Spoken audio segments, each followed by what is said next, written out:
Mandithabathe ithuba ndizibulisele kwakhona kwabangcwele bakaThixo ngegama elihle lenkosi yethu ngeyesu Kristu. Amen.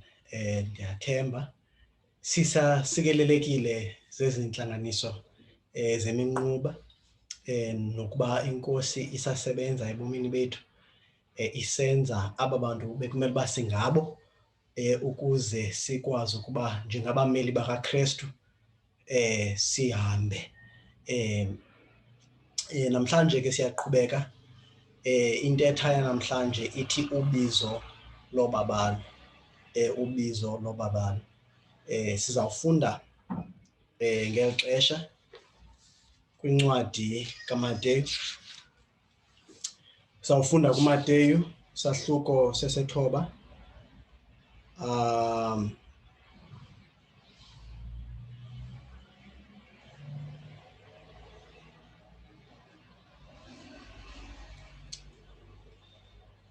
Mateyu sahluko sethoba, soqala kwindima yethoba. Ithi iBhayibhile apha, edlula apho uYesu wabona umntu okuthiwa nguMateyu, wathi kuye, ndilandele. Wesuka ke wamlandela. Kwathi akubona ukuba uhleli ngasesithebeni endlwini, kwabonakala into eninzi yababuthi berhafu naboni, yeza yahlala ndawonye noYesu nabafundi bakhe. Bakubona oko abaFarisi bathi kubafundi bakhe, kungani na ukuba umfundisi wenu adle nababuthi berhafu naboni? Ekuvile ke uYesu oko, wathi kubo, akufuneki gqirha kwabaphilileyo, lifuneka kwabafayo. Khaniye nifunde ukuba kuthini na ukuthi, ndithanda inceba, andithandi mbingelelo. Kuba andize kubiza malungisa, ndize kubiza aboni ukuba baguquke. Inkosi ngakusikelela ukufundwa kwelizwi layo ngoku kude kubuye uYesu. Amen. Masithobeni intloko ngomthandazo. Bawethu osemazulwini, kwakhona Nkosi siyakumema ukuba ube phakathi kwethu, usifundise, usiphe indlebe zokukuphulaphula xa uthetha nathi. Sinikeze ubulumko bokwazi Nkosi nokukhumbula ukuba usibize ukuba sibe ngabameli bakho, sibe ngabafundi bakho, hayi kuba sifanelekile, kodwa Nkosi ngenxa yobabalo. Nkosi ngoba siyakwazi uba usivile xa sithandaza kuwe, sithandaza ngelo gama lihle lenkosi yethu uYesu Kristu. Amen. Isihloko sethu njengoba benditshilo sithi ubizo lobabalo. Ubizo lobabalo. Sibona apha uYesu, ithi iBhayibhile, wathi edlula wabona umntu ehleli endaweni yerhafu.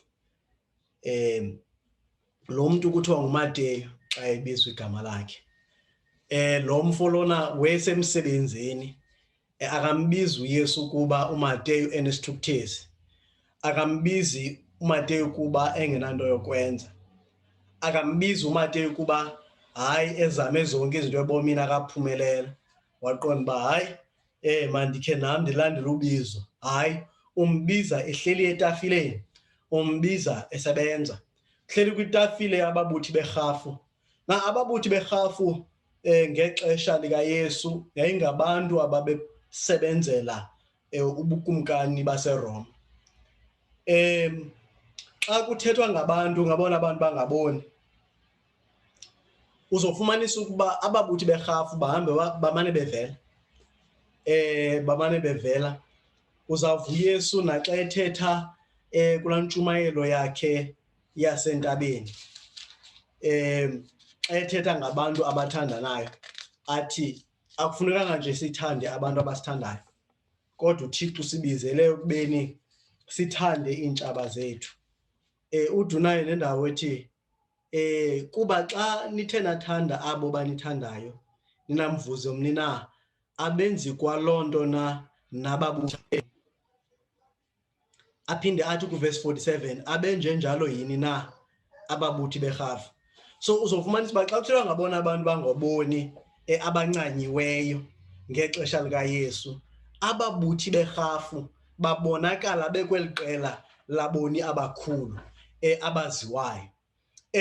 Kumelezekile ukuba siyikhumbule loo nto leyo njeba sifunda le ndima lena.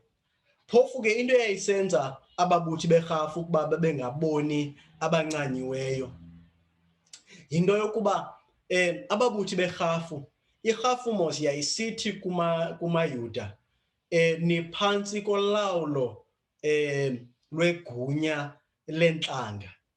Yayibakhumbuza qho bengena ezipokothini bekhupha imali bebhatala irhafu kuKhesari. Yayisithi loo nto leyo niphantsi kolawulo lohlanga, anikho phantsi kolawulo lukaThixo. Phofu ke le nto lena yayikhumbuza imo yabo okanye yayisithi kubo noko abebahlanga kwihambo yabo noThixo, ngoba uba uThixo ebehamba nabo ngebenulawulo lwentlanga, kodwa ke ngenxa yoba uThixo bekreqile endleleni yakhe, ngoku baphantsi kolawulo lwentlanga.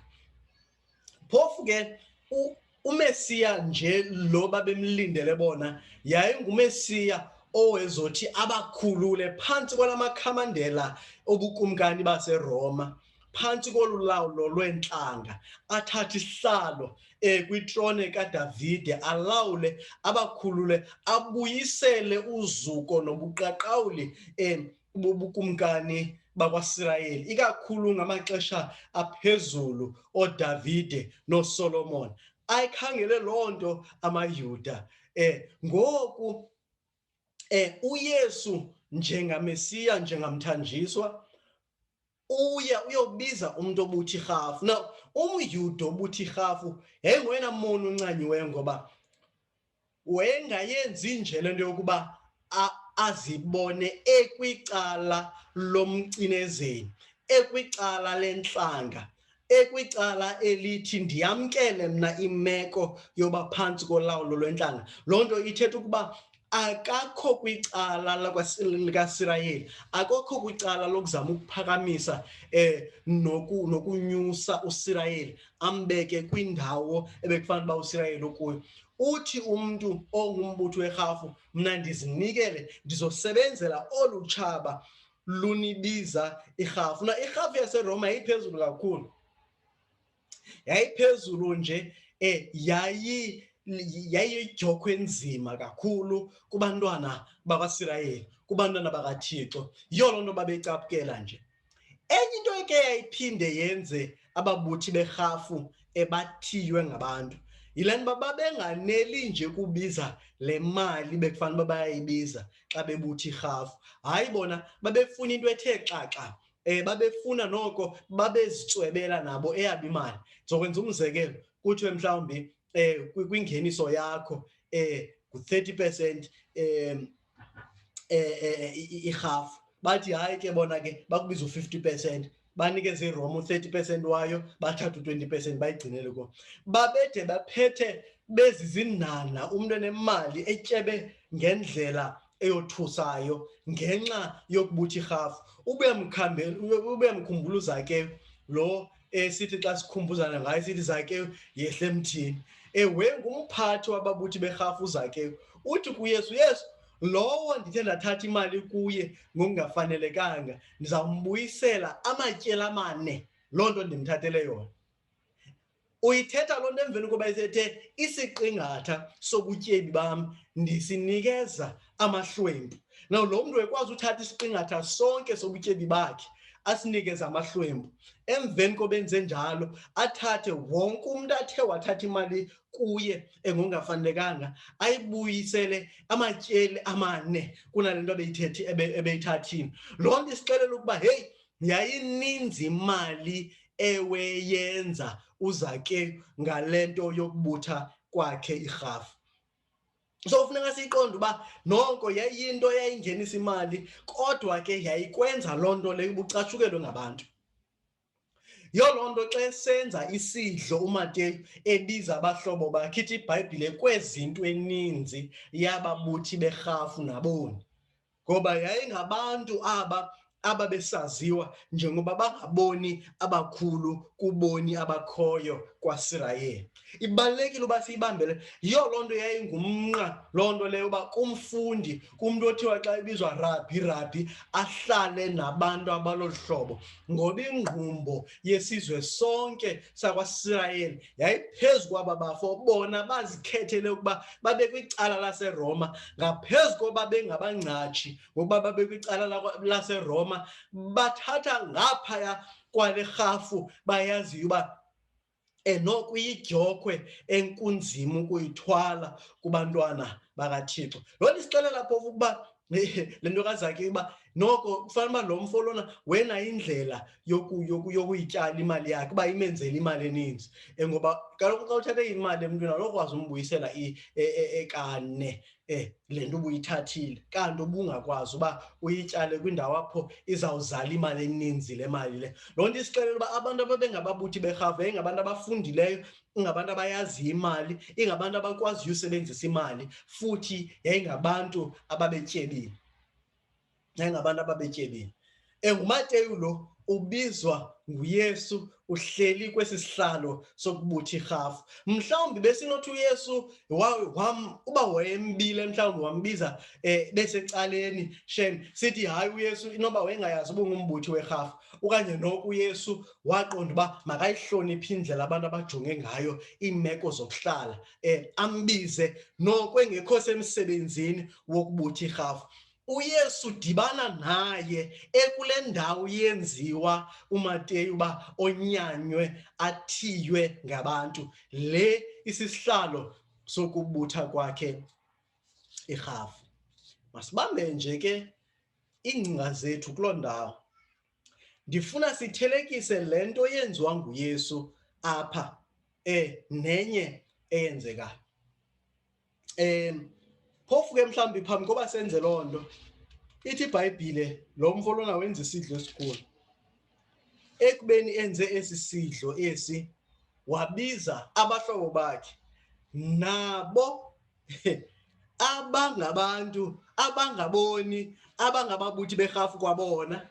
Ithi iBhayibhile yayingengobantu nje, ithi yayinto eninzi yababuthi berhafu naboni yeza yahlala ndawonye noYesu nabafundi bakhe. Na ikhona ke into ngexesha lokubhalwa kweBhayibhile, kakhulu iTestamente Entsha, ngexesha likaYesu nabafundi bakhe, yinto lena ekwakusithiwa yi-table fellowship, kukudla etafileni nye nabantu. Wawungadli nje nabani na etafileni ngoba lo mntu udla naye okokuqala ithetha into ngawe loo nto leyo. So akufunekanga sithi nje sibone uYesu ehlala naba bantu esitya nabo sicinga uba iphelele nje ekuhlaleni phantsi utye. Ukuhlala phantsi kukaYesu atye nabantu, loo nto ithi uYesu wayezayamanisa naba bantu. Mhlawumbi ndiyibeke ngolunye uhlobo, wezibeke ebungciphekweni bokuba abantu bathi xa bemjonga bathi hayi uYesu naba bantu bayinto enye. Anoba siyayibona nale nto lena, uYesu naba bantu, uYesu naba bantu ahleli nabo, naba babuthi berhafu nababoni, bayinto enye. Le nto lena yayenza ukuba uthi xa uhleli nabantu abathile ungamkeleki kwezinye iindawo, ngoba wena udla naye nabani na. Na aba bantu kwakusithiwa ngabantu abangacocekanga, ngabantu abangenyulu, ngenxa yendlela ababephila ngayo, ngokwendlela ababejongwe ngayo ngamaSirayeli okanye ngamaYuda.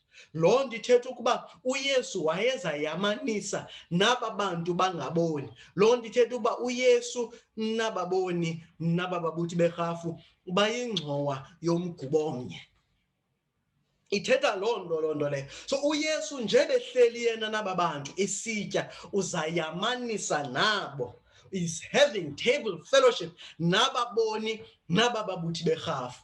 Now yiyo loo nto ke ngoku abaFarisi baza kubafundi bakhe. Niqaphele uba abaFarisi ababuzi le nto kuba befuna impendulo, baza nale nto kubafundi bakaYesu kuba befuna ukudiscredita uYesu neministry yakhe ezingqondweni zaba bafundi nakubantu abajongileyo uba jongani lo Yesu nimlandelayo nithi wenza izinto ezinkulu nide nicinga uba mhlawumbi kungenzeka uba nguye uMesiya. NguMesiya onjani lona utyana ababuthi berhafu nabo?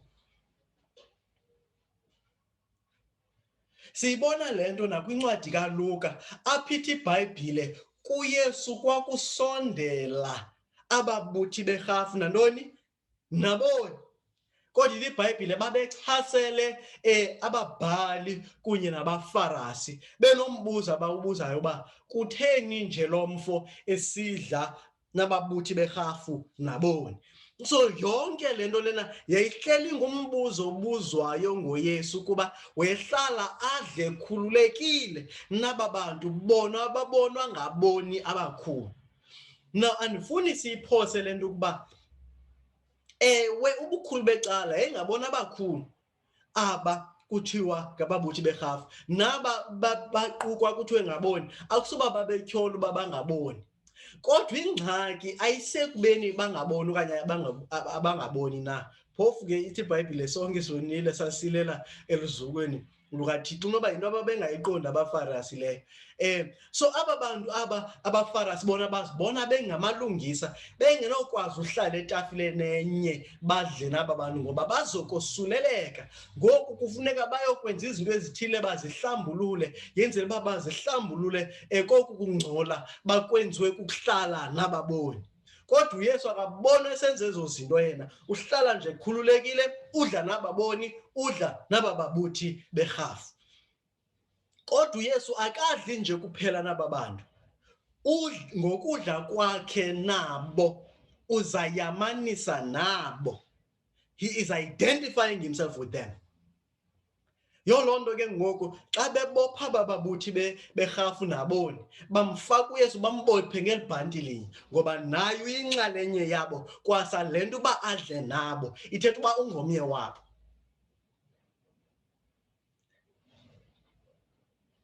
Indlela enza ngayo uYesu izinto ayifani nendlela thina esenza ngayo izinto.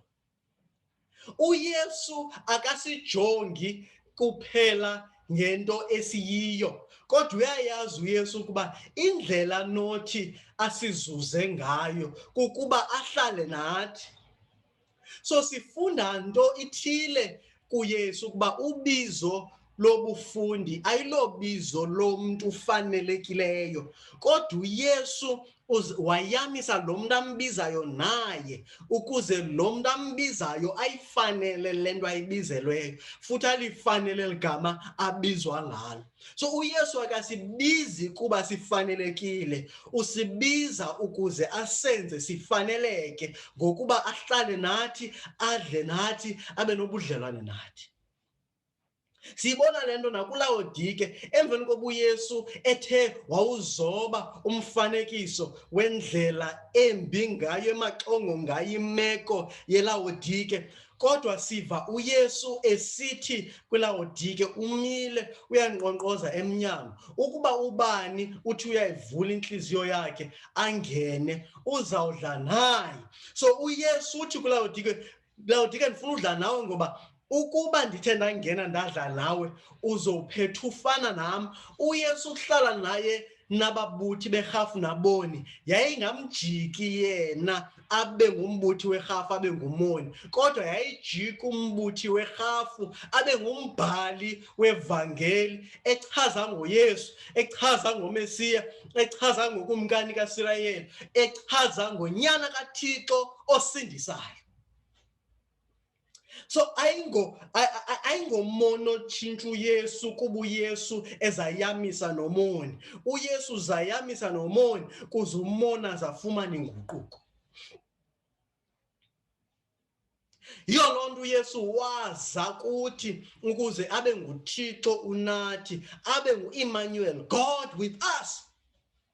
ngoba kuxa uThixo ehleli nathi apho ipresence yobungcwele izokusosulela. Ipresence yesono ayimngcolisi uYesu, kodwa bubukho bobungcwele bukaKristu buhlangane nathi, budlelane nathi, obusiguqulayo sibe yile nto uThixo afuna sibe yiyo. Nantsi ke ngoku into endothusayo mna xa ndiyijonga le nto. Masiye kwalapha kwincwadi kaMateyu isahluko sesibhozo. Besifundile ke le ndima kwisigidimi ebesingaphambili. Apho khona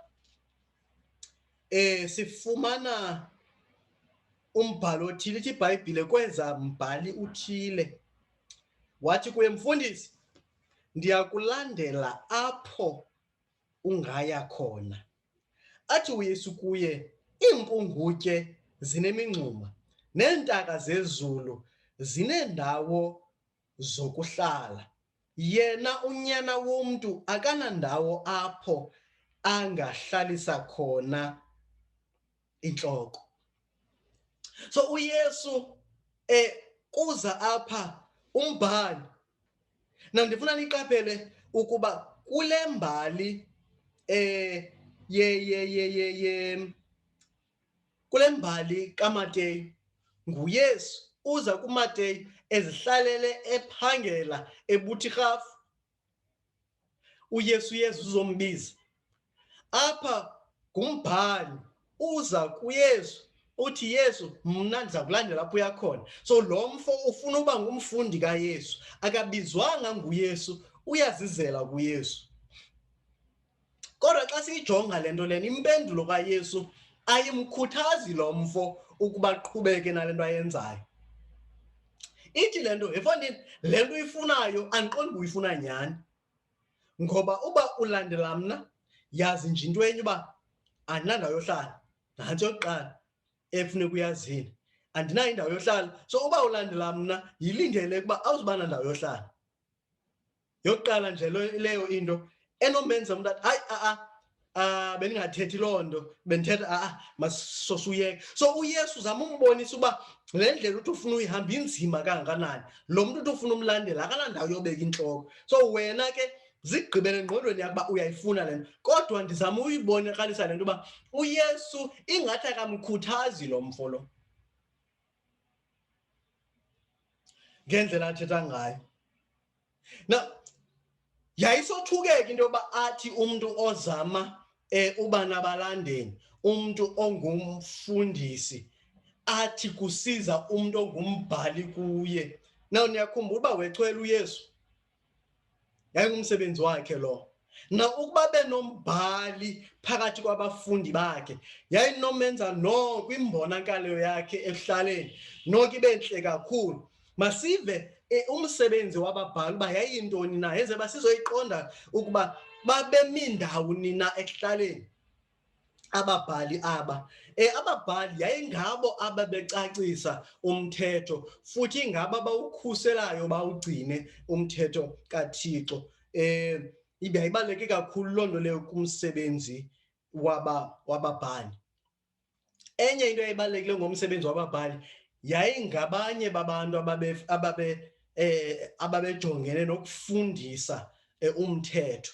Yayingabo ababenikeza imfundiso zomthetho kubantu ekuqaleni, ukuqala ebantwaneni bekhula ukuyotsho ebantwini abadala, ikakhulu kwizindlo zesikhungu. Yayingabo abantu ebebefundisa nakwizikolo zezindlu zesikhungu, ibe ngabo abafundisa ngomthetho kaThixo.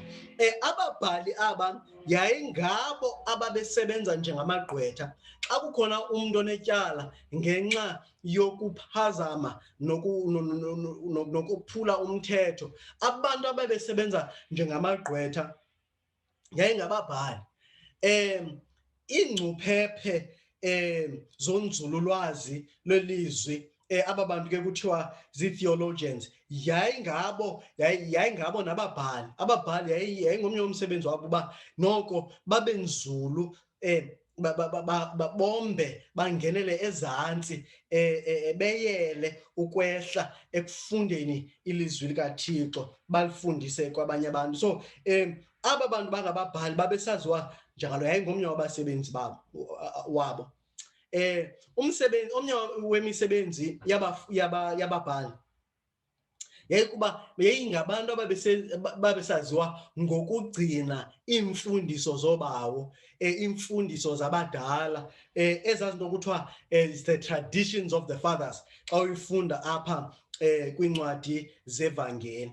So yayingumsebenzi wabo lokuba bagcine ezi mfundiso zazifundiswa neenkcazela zomthetho, indlela ababecacisa ngayo umthetho, yayiyenye yendlela okanye yayiyenye yemisebenzi le yababhali aba kuthethwa ngabo apha. Okokugqibela, ababhali yayingabo abantu ababeshicilela okanye ababekhuphela izibhalo ebesenza ukuba kube khona noko iikopi ezininzi zeBhayibhile. Yayingumsebenzi lowo wababhali. So imisebenzi lena yayisenziwa ngababhali. So loo nto ithetha ukuba umsebenzi wababhali yayingumsebenzi omkhulu kwaSirayeli, yayingengomsebenzi nje. Kodwa uYesu xa kusiza lo mfo kuye uthi, hey mfo waba, yazi nje wena uba ubulandela mna andinandawo yohlala mna, iimpungutye zinayo imingxunya, iintaka zinayo. So ukhethe zona zilwanyana zibonakala ngathi azinamsebenzi kakhulu uYesu. Abona abantu babengenamali kwaSirayeli babekwazi uzisa ihobe, ndizokwenzela nje umzekelo. Babezisa ihobe, ufumanisa uba hayi nyhani ngumntu ongenamali lona azisa ihobe xa ezisa umnikelo okanye xa ezisa idini phambi koThixo. So ezi zilwanyana zaziziswa ngabona abantu bangenamali, iintaka. uYesu yena uthi zinazo zona iindawo zohlala, kodwa mna andinandawo yothini yokubeka intloko.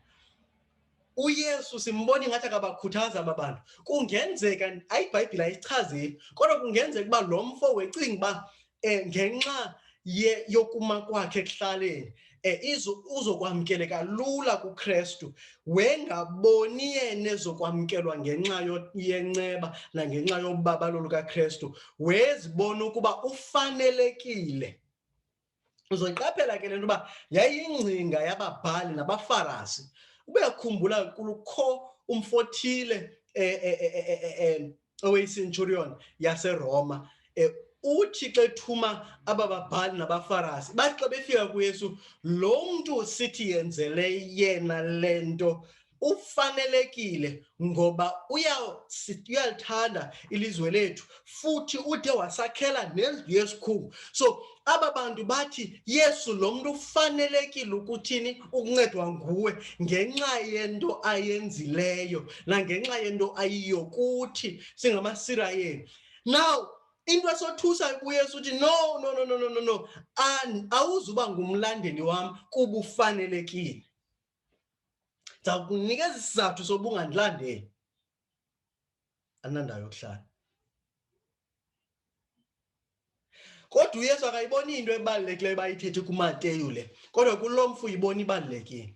Sifunda into apha ukuba uYesu akasibizi ngenxa yoba sifanelekile, akasibizi ngenxa yemfundo esinayo, akasibizi ngenxa yokuba singamaciko, akasibizi ngenxa yoba singabantu abanolwazi oluthile, akasibizi kuba singabantu abanobulumko, akasibizi ngenxa yoba singabantu abanesidima ekuhlaleni, abahloniphekileyo ekuhlaleni, abahlala kwizihlalo ezikhulu ekuhlaleni. uYesu akasibizi ngenxa yazo zonke ezi zizathu sizibonayo apha. Into esiyifundayo kula mabali siwafunda apha ukuba uYesu sibiza ngenxa yobabalo lwakhe.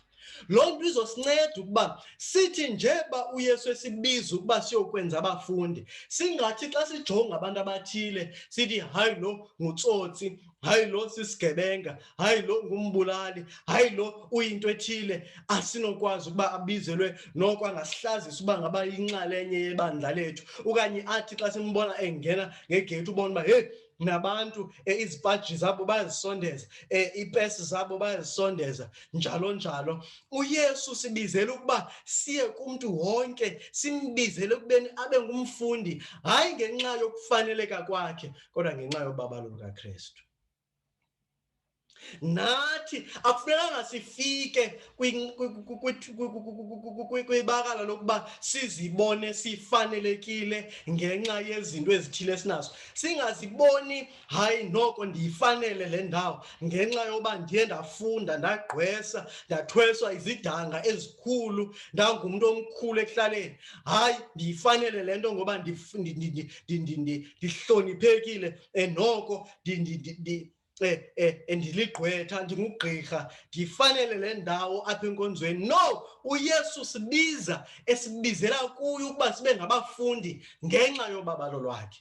The only qualification uYesu ayifunayo kuthi ukuba sizinikele kuye ngokupheleleyo, siyazi into asenzele yona, siyazi ukuba ixabiso lethu ayiyo into esiyiyo nento esinayo, kodwa ixabiso lethu phambi koThixo ligazi likaYesu Kristu. Sifaneleke hayi ngenxa yento thina esinokwazi uyenza nento eseseyenzile nemeko yethu ekuhlaleni, kodwa sifaneleke phambi kobuso bukaThixo ngenxa yobabalo lwakhe. UYesu akasibizi ngenxa yento esiyiyo, usibiza ngenxa yalo mntu anguye. Ubizo lwethu alibonakalisi ukuba thina singabantu abanjani, kodwa libonakalisa uba uYesu ungumntu onjani. Ndizama ukuthi ke ngoku njeba siphuma siyokwenza abafundi, kufuneka thina qala sizazi ukuba singaboni. Uthi uYesu bephendula ababhali apha, uthi khaniye nifunde ukuba kuthini na ukuthi ndithanda inceba, andithandi mbingelelo. So uthi uYesu ndithanda inceba, so uthi le nto ndiyenzayo apha ndiyenziswa kuba ndithanda inceba. So nathi funeka siyazi ukuba singabafundi ngenxa yoba uYesu uthanda inceba. Nabantu esidibana nabo bangabonakala ngathi bangabantu abancanyiweyo, bangabonakala ngathi akukho themba xa ujonge bona, kodwa uYesu uthi yena ndithanda inceba. Ngenxa yokuba ke uYesu ethanda inceba, ithetha uba nathi bekufanele uba sithanda inceba, le nto ithandwa nguYesu. Nathi futhi bekumele uba sisebenzisana noYesu ukubiza kanye kanye aba bantu bajongelwe phantsi, bajongwe njengabona boni bathe bahambela phambili ekoneni. Ithi kuba andize kubiza malungisa, ndize kubiza aboni ukuba baguquke. So uYesu uthi eyona nto ndiyizele apha emhlabeni akuba ndihamba ndikhangela amalungisa ukuze ndiwabize. Udathe kwenye indawo ayingomntu uphilileyo odinga igqirha okanye odinga ugqirha. Xa ufika esibhedlele, abantu odibana nabo esibhedlele yazi baba phaa kuba ikhona into abagula yiyo. Noba umntu unesilonda, noba uneswekile, noba unomhlaza, noba unesifo esitheni na, kodwa ikhona le nto imgulisayo. Noba unomkhuhlane, noba unesifo esibonakala sisincinci, uphethwe yintloko, kodwa umntu oye kwagqirha yazi uba ukwagqirha kuba etheni egula. Oogqirha bakho ngenxa yabantu abagulayo. Uthi uYesu ke andizelanga abantu baphilileyo, ndizela aba bagulayo. Kodwa ugqirha akazelanga nje uba abantu begula baze kuye. Owona msebenzi kagqirha kuba aqiniseke uba lo mntu uzombona nje bengugqirha nje uzohambela ufumene uncedo, ngoba oogqirha bakholwa loo nto ukuba lo mntu ebefike egula ahambe ethini ephila. Ngumsebenzi kagqirha lo ukuba lo mntu ebezi egula ahambe ephila. So uYesu uthi ke ngoku andizizelanga ukubiza malungisa kodwa ndibizela aboni enguqukweni. Inguquko ifumaneka ke kuKristu, awuguquki kuze uzuze kuKristu. Uguquka kuba uhlangene nobani? NoKristu. Uza kuKristu kuba nguYesu kuphelo nenguquko. Ufumane ke ngoku inguquko xa ufike kuKristu. Loo nto iyasifundisa ke ngoku bathandwa bakaThixo ukuba sikhumbule ukuba asibizelwanga okanye asibizwanga ngenxa yoba singamalungisa, kodwa sibizelwe enguqukweni. Sibizelwe ukuba sihlale sidle noYesu Kristu, enzela uba ukudla kwethu noYesu Kristu siye sifana naye. Ngoye sihleli noYesu Kristu siye sisuleleka bubungcwele bakhe. Naxa sibiza abantu sibabizela kuKristu, njengoba sihamba njengabameli bakaKristu, sizobizela abawoni sibabizele enguqukweni. Sizokubiza aba bantu bahlale badle noYesu, ngoba bazothi besohlala badle noYesu bafunde, hayi man, awuhlafuni uvule umlomo, awuhlafuni uvule umlomo, awuxhafuzi xa uhlafuni. Abafunde mani kuYesu ukuba awuphangi xa usidla. Njeba behleli noYesu nje bayafunda uba into ezithile zenziwa apha xa uhleli usidla noYesu. So ngoye behlala noYesu, ngoye befana nabani? NoYesu, ngoba bamazi uYesu ngokudla naye. Baye besosuleleka ngesimilo sikaYesu Kristu. So kulubizo olu lobufundi ukuba sihlale sidlelana noYesu, nenzela uba ngokudlelana noYesu siye sifana noYesu. Uba siza kuYesu kuba sicinga uba sifanelekile, asizufunda nto kuYesu, asizubona sidingo soye sibe sifana noYesu, ngoba siye sicinga uba sifanelekile kakade. Naba bantu sithi sizawubavangela, sizawubaxelela ngeendaba ezilungileyo kuba bengamagqwetha, kuba bengoogqirha, kuba bezintoni, izawusixaka loo nto leyo, ngoba sizawuba sengxakini uba bathi sebengaphakathi kube nzima uba sibalungise xa bephazana, ngoba hayi kaloku ngugqirha lowana, funeka uyikhethe into oyithethayo. Ligqwetha eliyana, so yijonge into ma uyithethe kuye. Lo mfo lona isishumi sakhe apha enkonzweni singaka. Siyaboyika ngokwaba bantu, ngoba sicinga uba bafanelekile ngenxa yemisebenzi yabo. Hayi, lo mfo uyinto enkulu apha ekuhlaleni. Uba sikhe sathetha into zomphatha kakubi okanye samkhubekisa, hayi singazibona sesiphulukana nayo nendawo, singafumani nesiza sokwakha inkonzo, ngenxa yoba simbize lo mntu kuba sicinga uba ufanelekile. Kanti uYesu uthi masiye sibiza abona boni. Anditsho kuba abantu abangogqirha namagqwetha nee-accountants nabantu abanemisebenzi namagama mabangabizelwa kuKristu, andithethi loo nto, kodwa ithi into mabazazi nabo uba akababizi kuba bengogqirha uYesu, ukubabiza kuba ebabizela enguqukweni, ubabizela ekubeni babe nobudlelwane naye. Ekubeni benobudlelwane naye, ubukho bakhe ebomini babo buzozisa inguqu ebomini babo, baye befana nokufana naye. Ingayinkosi ingasinceda, ingayinkosi ingasikhuthaza, isilondoloze, isinikeze ubulumko okokuba sizazi thina kuqala ukuba sibizwe singaboni, asibizwanga kuba sifanelekile, sibizwe singafanelekanga, kodwa senziwa abafanelekileyo ngokunxulumana noYesu Kristu. Siyazi naxa siphuma siyokwenza abafundi, ukuba aba bantu siyobenza abafundi ayingobantu balungileyo ngaboni, kodwa sibabizela kuKristu, yenzela uba ngegazi lakhe uYesu abahlambe, ngokudlelana nabo basuleleke ngobungcwele bakhe. Inkosi ingasinceda isikhuthaze kule ndlela ngoku kude kubuye uYesu. Masithandazeni. Bawathi ekhaya ezulwini, siyabulela Nkosi ukuba usibiza singamadlakadlaka, singaboni, singalamanikiniki singawo, kodwa wena Nkosi uyasibiza, usibizele enguqukweni. Usinikeza Nkosi umhlinzeko ongummangaliso ukuba sihlale etafileni enye sidlelane nawe. sidle nawo. Sincede ke Nkosi siyazi le nyaniso ngobomi bethu, siyazi ukuba asenziwanga safaneleka ngenxa yemfundo yethu, ngenxa yemo yethu ekuhlaleni, kodwa Nkosi senziwe safaneleka lubabalo lwakho. Kungobabalo lwakho uba sibizwe saba ngabafundi, hayi kuba Nkosi sifanelekile.